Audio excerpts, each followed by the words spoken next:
बच्चों, आज हम आपको आनुवांशिकता के जनक ग्रेगर जॉन मेंडल के जीवन के बारे में बताएंगे। उनका जो प्रयोग, संकरण का प्रयोग, उन्होंने कब और कैसे किया, ग्रेगर जॉन मेंडल का जन्म कहाँ हुआ, उन्होंने किस पौधे पर अपना प्रयोग किया और उन्होंने अपने रिजल्ट या निष्कर्ष कब प्रकाशित कराए और उन रिजल्ट और निष्कर्षों का क्या परिणाम आया, इन पर आज हम आपके साथ डिस्कस करेंगे कि father of genetics Gregor John Mendel ने जो मेंडलिज्म कॉन्सेप्ट या जो थ्योरी दी, उस थ्योरी को कब उन्होंने एक्सप्लेन किया था, कब उन्होंने पब्लिश्ड किया था, इस तथ्य को आज हम आपके साथ चर्चा करेंगे, ध्यान देंगे। ग्रेगर जॉन मेंडल का जो इंट्रोडक्शन है, इनका जो परिचय है, हर स्टूडेंट को ग्रेगर जॉन मेंडल के बारे में जानकारी रखनी चाहिए। अगर वो जेनेटिक्स पढ़ता है तो ये सबसे इसेंशियल चीज़ है कि वो स्टूडेंट अपने father of genetics Gregor John Mendel के बारे में अवश्य जाने।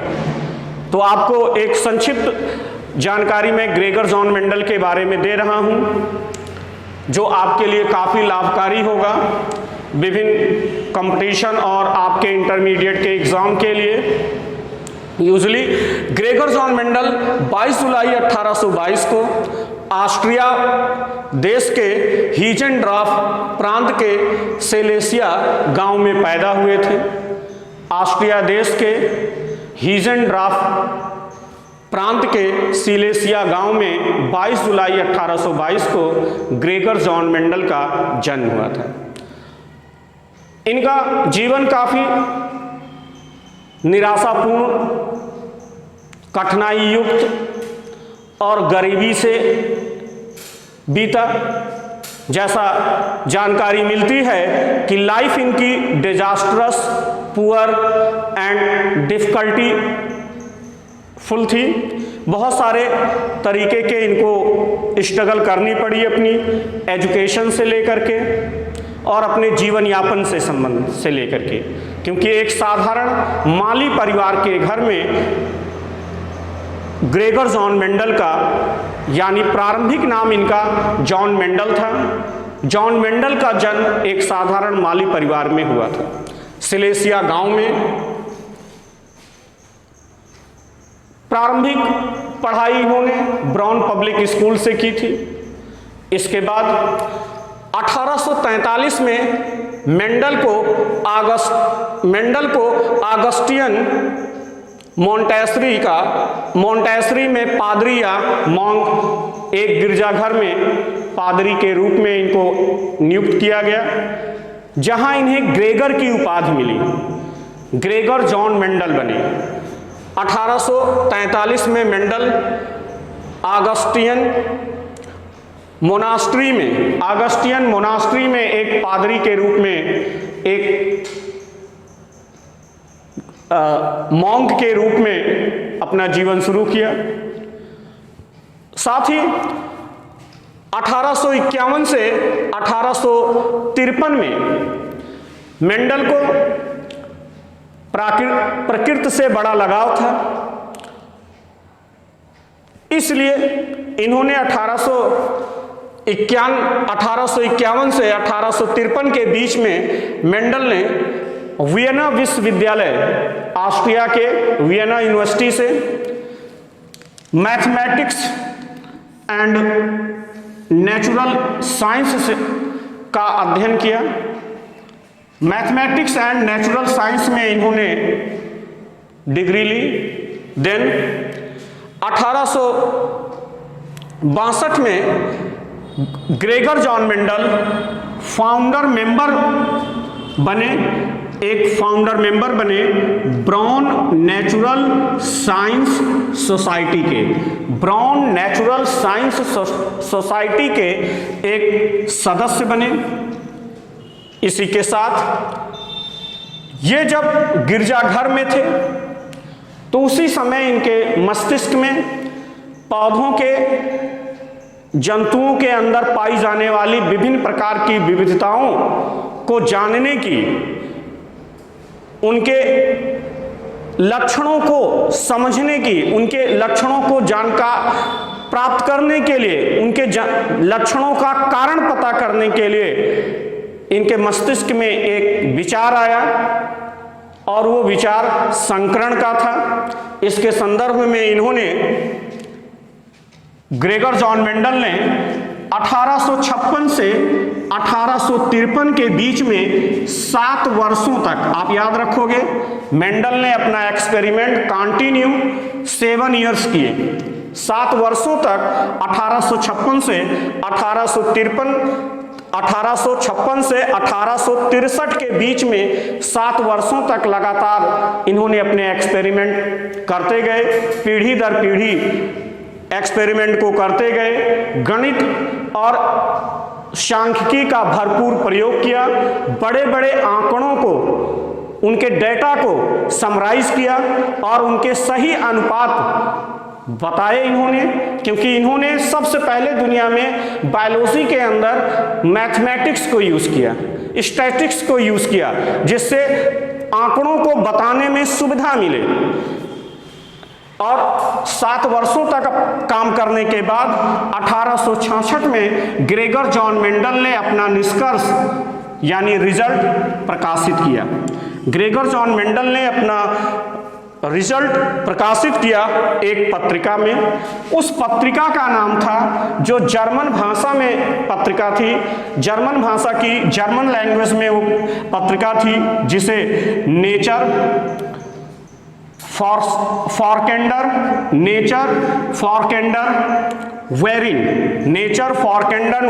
वेरिन जर्मन भाषा की एक पत्रिका थी, जिसमें ये पब्लिश किया गया। और उस रिजल्ट का टाइटल था, मेंडल के रिजल्ट का जो टाइटल था वो वर्क्यू ऊबर फ्लैंजन हाइब्रिडन, वर्क्यू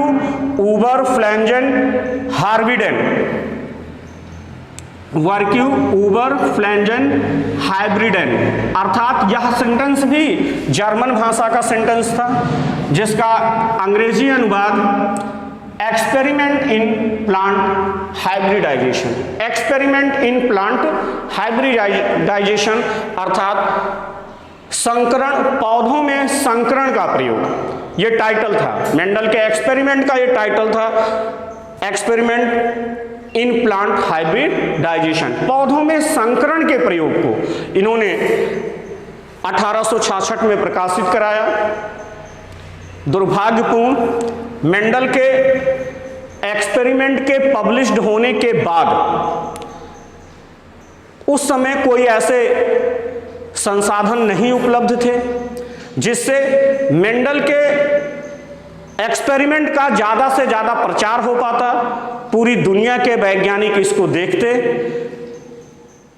मेंडल के समकालीन वैज्ञानिकों ने, उस समय के जो समकालीन वैज्ञानिक थे जीव विज्ञान के, मेंडल के कॉन्सेप्ट पे कोई विशेष, मेंडल के एक्सपेरिमेंट में कोई विशेष इंटरेस्ट नहीं लिया। मेंडल का कॉन्सेप्ट की आलोचना हुई, मेंडल को अपने एक्सपेरिमेंट की जो आलोचना हुई उससे उनको काफी शौक लगा, काफी तकलीफ हुई उनको। अंततः 6 जनवरी 1884 को गुर्दे के रोग के कारण, किडनी डिजीज के कारण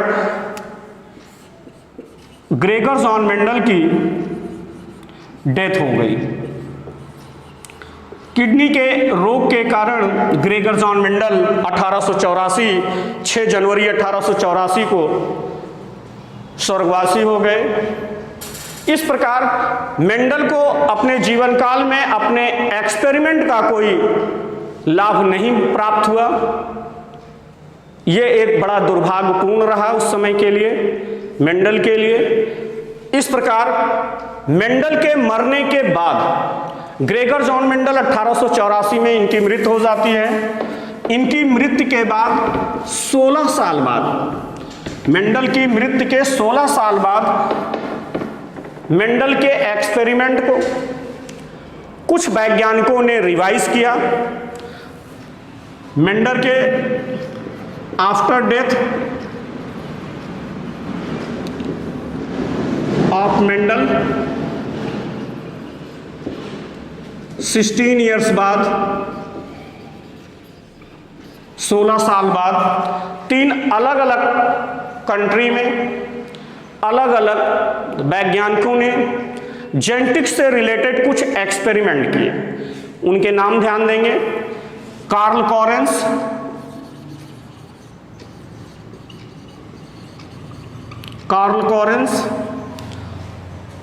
जो जर्मनी के थे। कार्ल कॉरेंस जर्मनी के,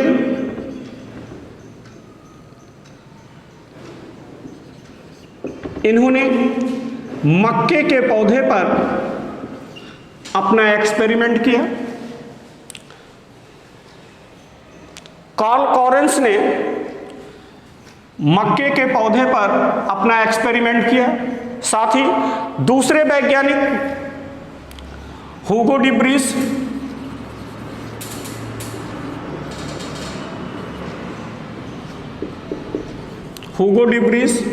हॉलैंड के रहने वाले थे। इन्होंने प्रिमरोज पर, evening primrose, 4 o'clock plant, primrose नामक पौधे पर अपना एक्सपेरिमेंट किया और एक फ्लोरा नामक, अपने एक्सपेरिमेंट को फ्लोरा नामक पत्रिका में प्रकाशित किया 1901 में हुगो डिब्रीस ने प्रिमरोज पर आनुवांशिकता के सिद्धांतों का हाइब्रिडाइजेशन से रिलेटेड एक्सपेरिमेंट किए और उस एक्सपेरिमेंट के रिजल्ट को फ्लोरा नाम की एक पुस्तक में पब्लिश कराया गया। इसके साथ ही ईवी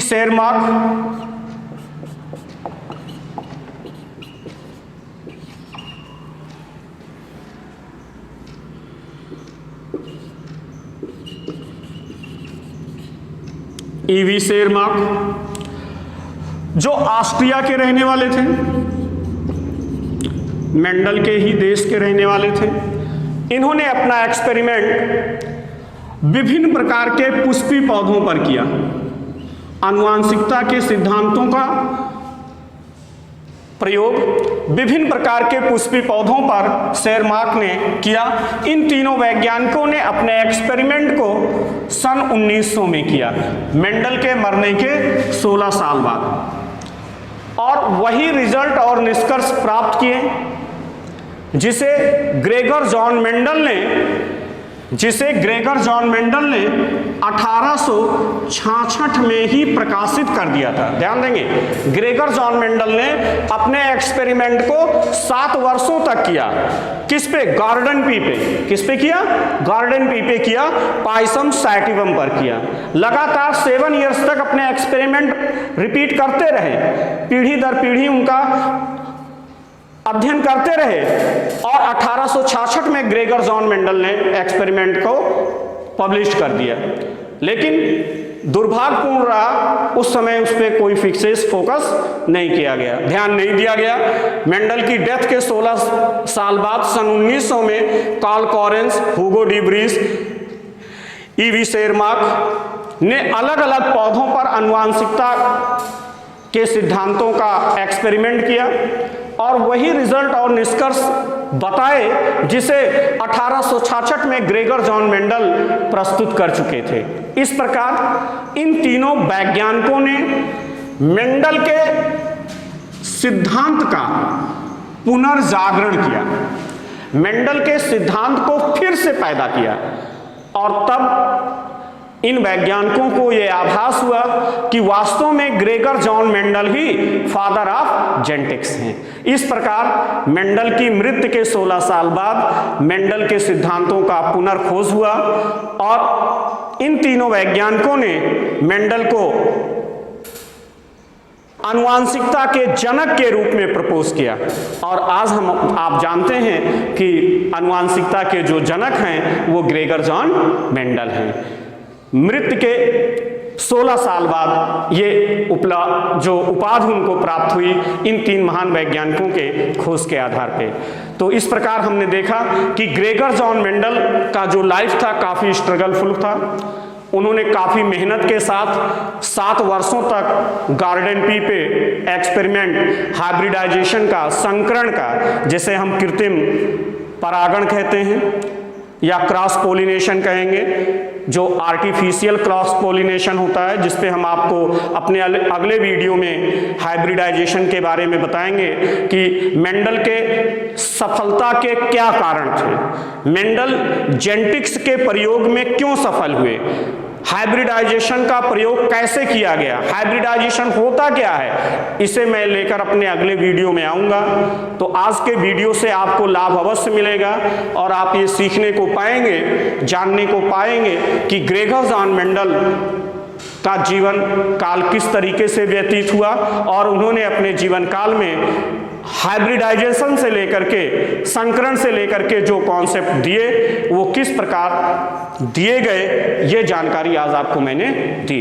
इसमें बच्चों बहुत सारे ऐसे क्वेश्चन हैं जिसमें आपसे पूछा जाता है मेंडल ने अपने प्रयोग कब शुरू किए, किस पौधे पर शुरू किए, उस पौधे का बोटेनिकल नाम क्या है, या मेंडल ने अपने कॉन्सेप्ट को जिस पत्रिका में पब्लिश कराया उस पत्रिका का नाम क्या है, वो पत्रिका किस भाषा में थी, मेंडल के रिजल्ट का टाइटल क्या था, ये पूछा जा सकता है। ये सारे क्वेश्चन इस टॉपिक से प्रायः पूछे जाते हैं। तो हमें उम्मीद है और हम ये विश्वास करते हैं कि आप लोग इस वीडियो से आपको लाभ ज़रूर मिलेगा और मेंडल से रिलेटेड, उनके जीवन काल से रिलेटेड बहुत सारे तथ्यों की जानकारी आपको प्राप्त होगी। Okay, thank you.